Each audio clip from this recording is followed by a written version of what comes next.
अस्सलाम वालेकुम दोस्तों, वेलकम सिद्ध रंग में। Dear friends, it is only informative video.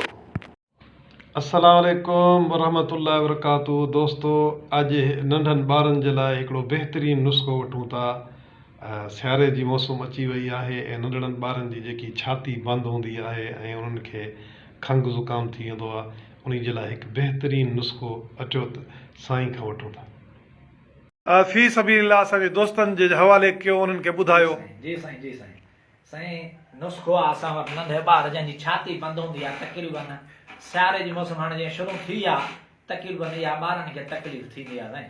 अल्लाह वारनि जो प्यारनि जो नुस्ख़ो आहे असां वटि। जी जी साईं। हा, उन में आहे त काढ़ो आहे, यानी अच्छा, काढ़ो करे तयारु करणो पवंदो आहे, जंहिंमें हिकु इंजीर शरीफ़ हिकु दाणो उन जो, उन खां पोइ साईं कारी ड्राख जा 5 दाणा, अच्छा, ऐं उन खां बाद में चासनी, सुरकुआ हिकिड़ो चासनी, इहे अच्छा। 3 शयूं पसारी वटि मिलंदियूं साईं। अच्छा। हा, पोइ इन जो वज़न केतिरो हुजे आप साहब? हिकु ड्राख, अच्छा, 5 दाणा, हिकु इंजीर शरीफ़ जी, 5 दाणा कारी ड्राख जा, अच्छा, ऐं हिकु चिपटी जेको आहे चासनी जी। अच्छा। इहे 3 शयूं मिलाए गिलास पाणी में साईं, अच्छा, गिलास पाणी कंहिं देगिड़ी में कंहिं थांव में विझी, पोइ जीअं चांहि टहिकाईंदा आहियूं पाण, जी जी, उन में इहे 3 शयूं विझी, उहो गिलास पाणी जो विझी उन खे टहिकाइणो आहे। तकरीबन उहो अधु गिलास खां घटि वञे बचे जमल, अच्छा, उहो लाहे, उहो कपिड़े में विझी, उहो उन खे जीअं कपड़ छाण कजे, कपड़ छाण बि कजे, उन खे न पूड़जे। जेको अरग हूंदो ड्राख जो या अंजीर शरीफ़ जो, जी जी, उहो अरग में निकिरी उन पाणी में घसिजी वञे। अच्छा, उहो ठाहे कंहिं थांव में रखी, पोइ नंढे ॿार खे, नंढड़ो आहिनि, मासूम महीने जा आहिनि या 2 जा आहिनि, जी या जी, 3 महीननि जा आहिनि, त उन्हनि खे टेपनि जी सूरत में 2-3 दफ़ा ॾींहं में उहे पीआरनि। जेकॾहिं वॾो ॿारु आहे, 3 सालनि जो आहे, 3 खां घटि आहे, त उन्हनि खे पोइ ढुक नमूने हिकु अधु ढुक माना उन खे 2-3 दफ़ा ॾींहं में पीआरनि। इनशा ताला अल्लाह जे हबीब जे सदके उन छाती वारो जेको मसइलो आहे उहो दूर थी वेंदो। अल्लाह साईं।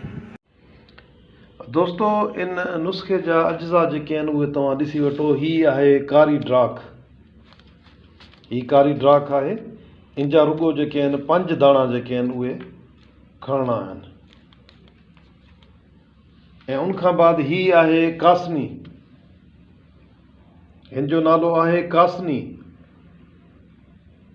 हीअ तव्हां ॾिसी वठो, हीअ कासनी आहे। इहो रुॻो जेको आहे सिर्फ़ु नंढे ॿार जे लाइ चांहि जो चमच जेको आहे 4थों हिसो, ऐं वॾे ॿार जे लाइ जेको आहे अधु चमच, ऐं उनखां बाद हीअ आहे अंजीर। टोटल दोस्तों इहे 3 अज्जा आहिनि जेके अव्हांखे ॾेखारियूं था।